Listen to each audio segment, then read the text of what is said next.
Thanks for checking out Symphony on YouTube. Please be sure to subscribe and like our videos for updates.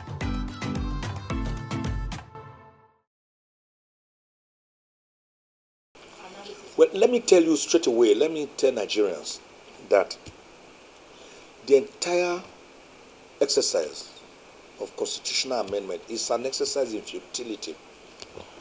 It's a journey to no destination, because what ought to be done is not being done, and what is being done is what not ought to be done. A constitution is not an ordinary document. It's not an ordinary act of parliament that you toy with.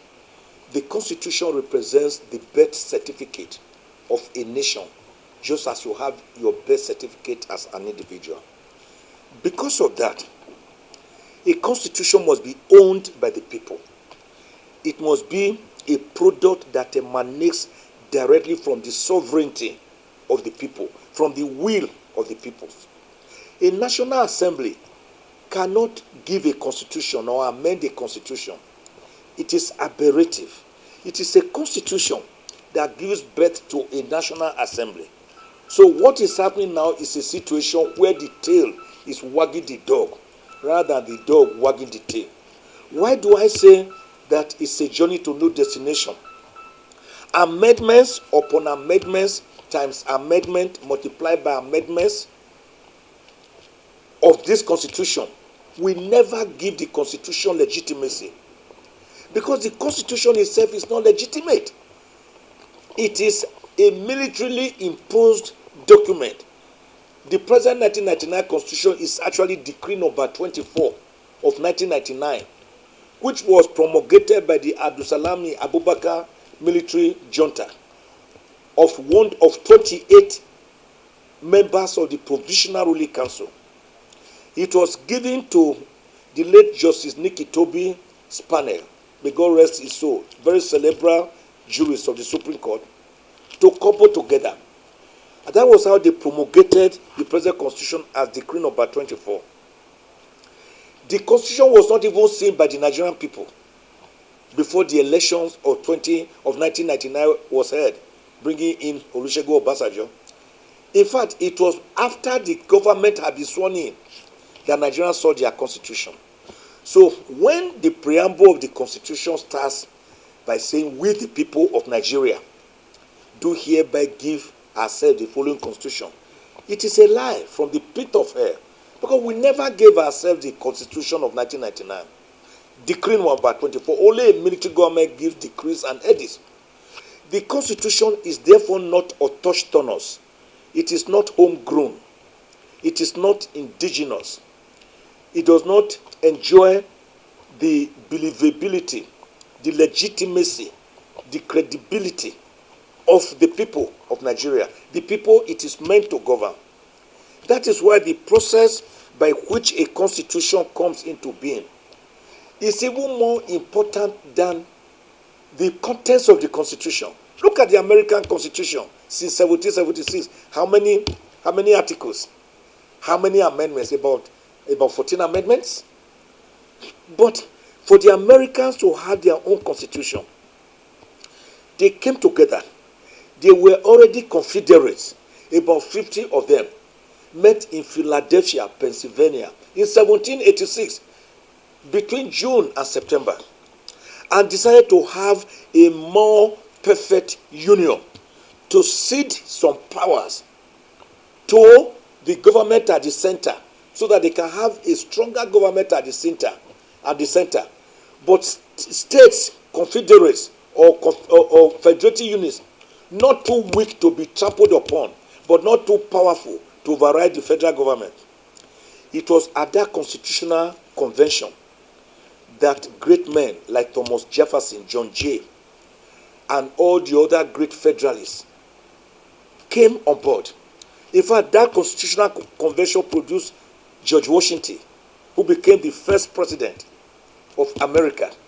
It was at that constitution they agreed on principles of federalism, on the principles of division of powers, or separation of powers between the executive, the legislature, and the judiciary, under the doctrine of separation of powers, which many centuries earlier had been ably propounded by the great French philosopher Baron de Montesquieu in 1748. It was at that constitutional convention. In other words, the people decided, representing 50 independent confederates who had already gained their independence from Britain in 1776, to come together to cede powers to a government at the center, so that that government at the center could be in charge of central banking, foreign relations, arms and ammunition, defense. Those are the things that should be meant for a federal government. But under the present constitution, we are actually having a unitary system of government, not a federal system of government, because the federal government alone takes about 52.5% of our national income. All the states combined take about 32, and all the 774 local government areas about 27. So at the end of every month, all the 36 commissioners for finance of all the states go to Abuja, cap in hand, like beggars, like servile servants, to a behemoth, gargantuan, elephantine federal government at the center, to take peanuts under section 162 of the constitution, called federal allocation.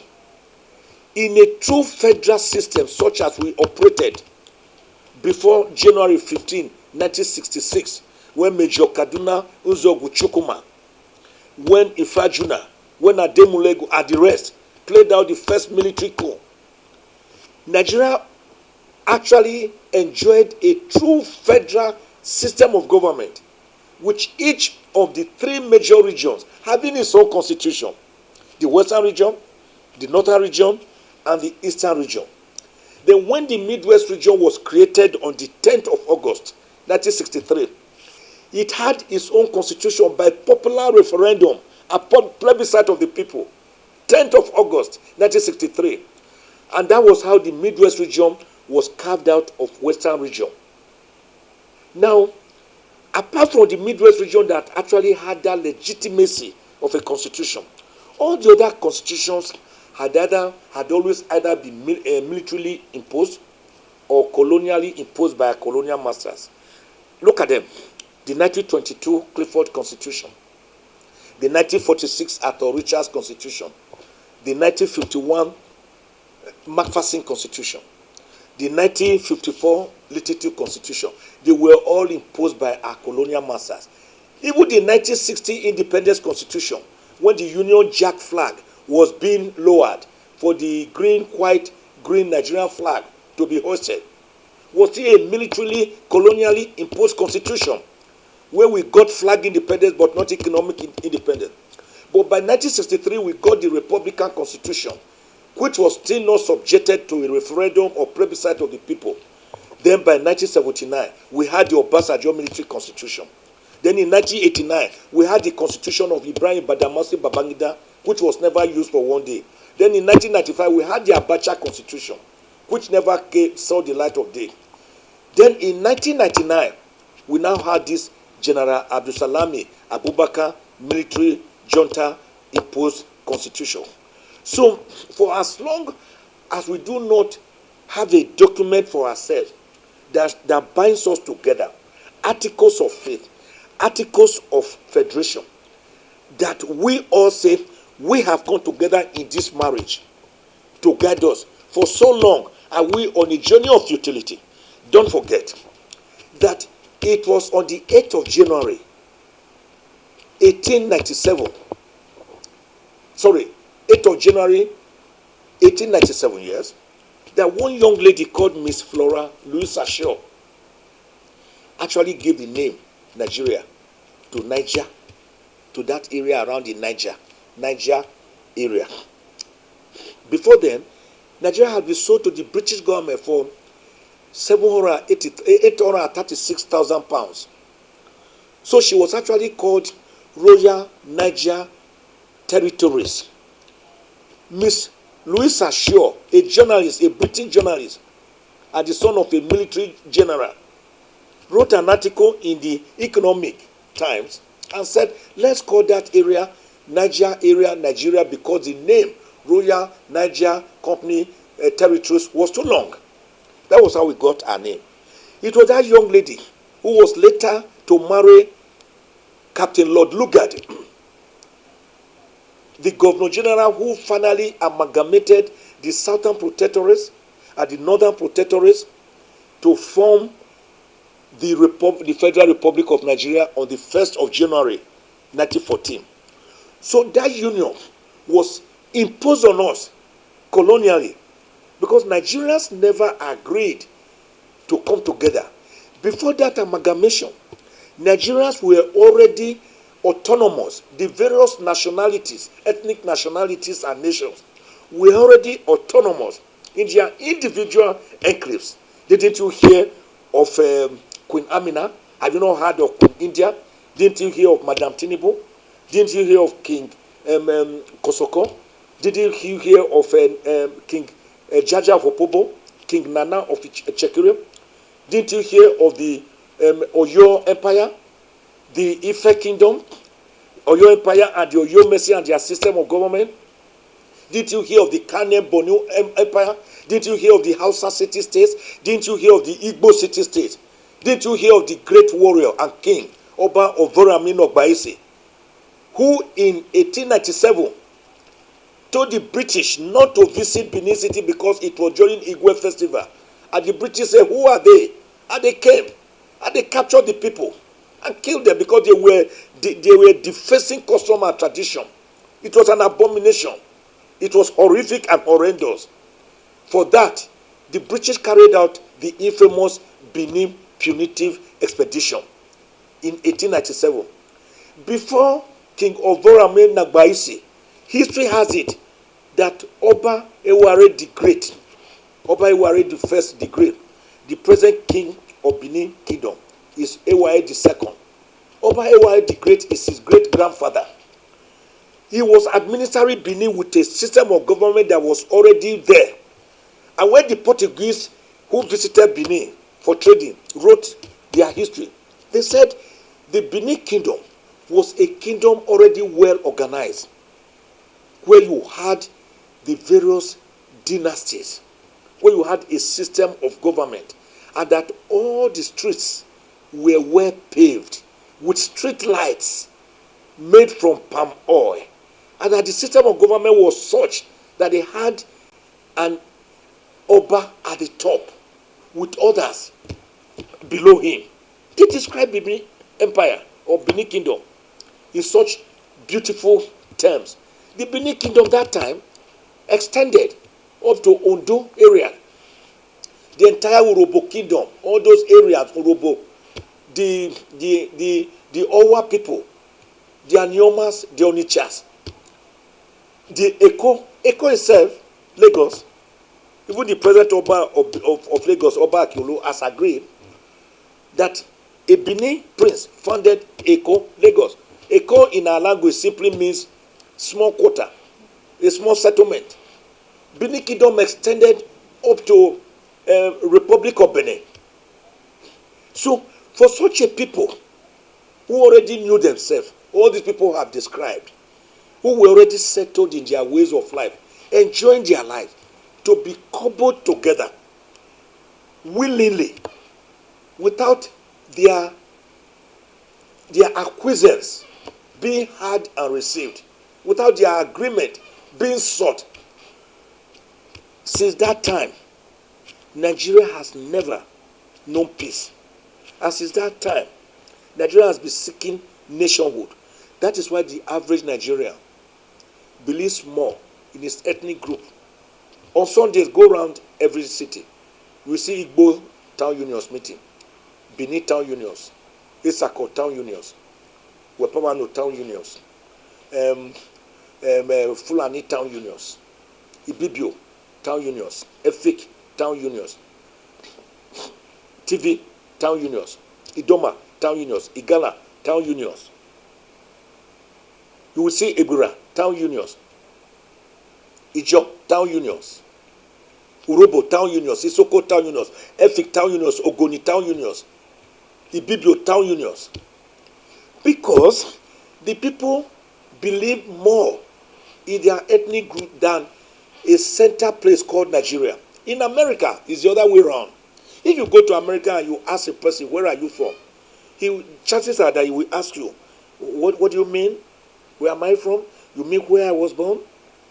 Or where I schooled? Or where I live? Or where I work?